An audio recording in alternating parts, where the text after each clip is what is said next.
Summer nights and weekends mean gathering with friends, and when it's your turn though to throw a party, it's nice to have elegant but easy ideas. That's where 425 magazine contributor and expert party planner Monica Hart comes in.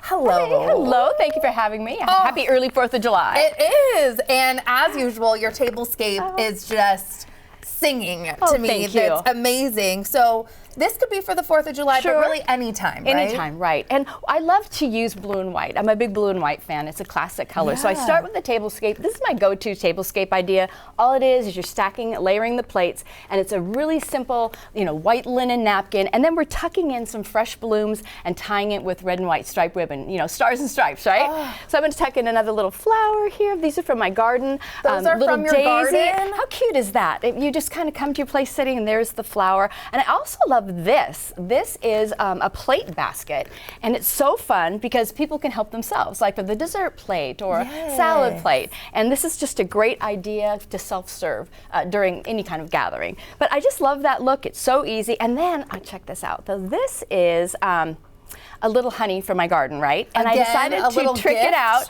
and give it a little topper, a little cotton topper, and it's got a little ribbon thingy there, and it just looks so cute and pert. And so what I do is I have this fabric like this, and I've traced a circle, and you get pinking shears. You can just, cut it out, do your thing, and then I have baker's twine, and then you wrap that around there.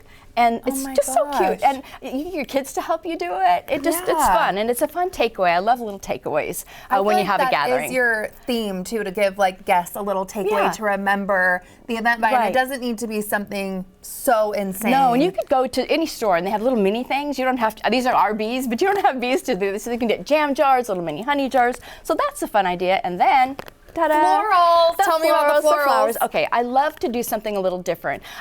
Fads come and go, and so do what you love. And one of the things I love is hotel silver, and that's down there. And so you can get that at a vintage store, if you're lucky, a thrift store. And so I just like to go get my things from the garden and tuck that in. Sometimes I use it for chips. It just kind of brings glamour to your table and to your event. So that's one idea, hotel silver. The other thing is I love to repurpose things. So these are repurposed. This is a tomato tin. I was going to ask, I had a great sauce I made. This is olive oil. And so I look for really interesting containers, and then I just upcycle them and repurpose them. And it's unified because it's all the same flour, right? You've got all these different containers, but it looks nice. And it's kind of a one-of-a-kind centerpiece. No, you're not going to see this anywhere else, but it's a great way. It's recycling at its best right there. So. I love that you have to, because I was wondering, how does this all work with the different containers, but it's the florals. It's unified because the florals are the same. Yeah. Okay. This Moving is so along, fun. summer sips. Okay, sun tea. Did you make sun tea when you were a little kid? Okay, I did. I love this. It's so easy. I've got a jar of it right here, and all you do, you put maybe 3, and this is hibiscus, so I have my little hibiscus here. You put 3 of these inside the jar, put cold water, put it outside on a table in the sun, and in about 2 hours, you're going to have the most amazing sun tea. Now I'm going to try to get this on. We're going to top the hibiscus tea with a little honey from Bluestone Gardens. There we go. And then I'm going to have you take a little taste. Please. Tell me what you think. This is a non-alcoholic too. This is a mocktail, It's a refresher because usually when people come to a gathering, they're thirsty right off the top. So I like to do that. Isn't that fun? Oh. I could put on ice, I could have that all week long. So fun. And look at these jars I had made up. Our garden is called Bluestone Gardens, so I ordered these little jars and had them, personalized. Kind of fun, right? Everything about it. And I want to talk where the ice container, this basket is so cool. It has a heavy-duty plastic liner in it, and so I just put some glassware in the bottom, and I just filled it with ice. It's meant to hold florals, but I thought, why can't it be an ice cooler? How cool is that? Because I love things woven, especially in the summer. It just brings some texture to the table. It's just so pretty. I love it so much.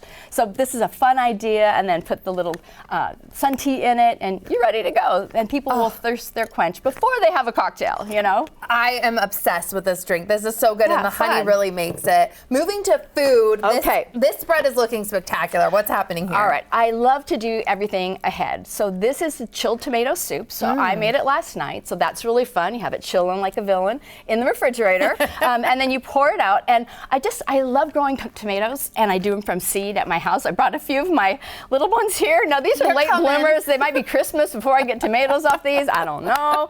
But I've got a bunch in the ground, but these are little late bloomers. But to create a tray like this is a vintage berry crate.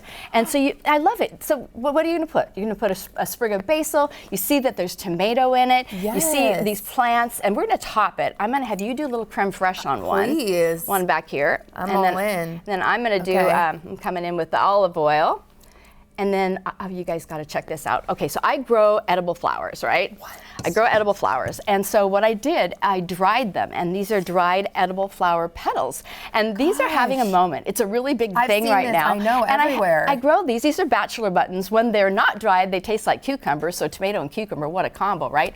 So I dried them. So help me, if you would. Okay. Just sprinkle on a little bit. You ready? So it's giving like maybe like a little cucumber taste is what but we're when thinking. it's dried, honestly, it's more like decorative. But when it's fresh, which I have some here, see what they look like? Those are so darling. And this is how you do it. You put it on a baking tray with some parchment, and then you turn your oven to the very lowest possible degree. And you keep the jar a little bit, and you let it go for about, I don't know, an hour and a half, maybe 2 hours. Keep your eye on it. So as long as they're edible and they're organic, pesticide-free, so make sure that you get the right flowers. But bachelor buttons are so cool. I put them in my cocktails, but my raised garden beds are going wild with them. So I thought, I'm going to do this. So I dried it. So fun. You could put it on an angel food cake. Oh, it'd be so cute, that right? Would be, and so festive. I love it. Monica, this soup is and so amazing. And do ahead. Oh, that's what I love about it. Okay. So flavorful. All okay, right, so next. we have to do dessert. I don't want to put that down. down. What I did, I love it. What I did is made biscotti last night, like my grandma's recipe, and they're here, and I have them in little vintage jars.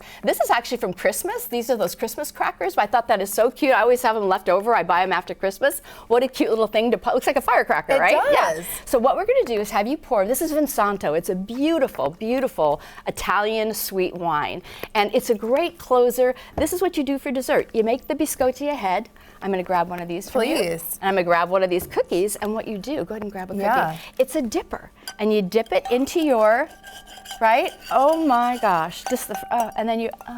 Ending the night too. And what kind of biscotti is this? Raspberry and it's cranberry and toasted almond. I know, as I'm sorry. Okay, amazing. Thank you so much. Cheers. I'm going to try this when we go to break. Happy Thank 4th of you July. all. Happy 4th of July. And thank you to you all for spending time with us today. You can check our website for more of our content, and you can always send us an email to share your thoughts. Don't forget to enjoy your new day, and we'll see you next time.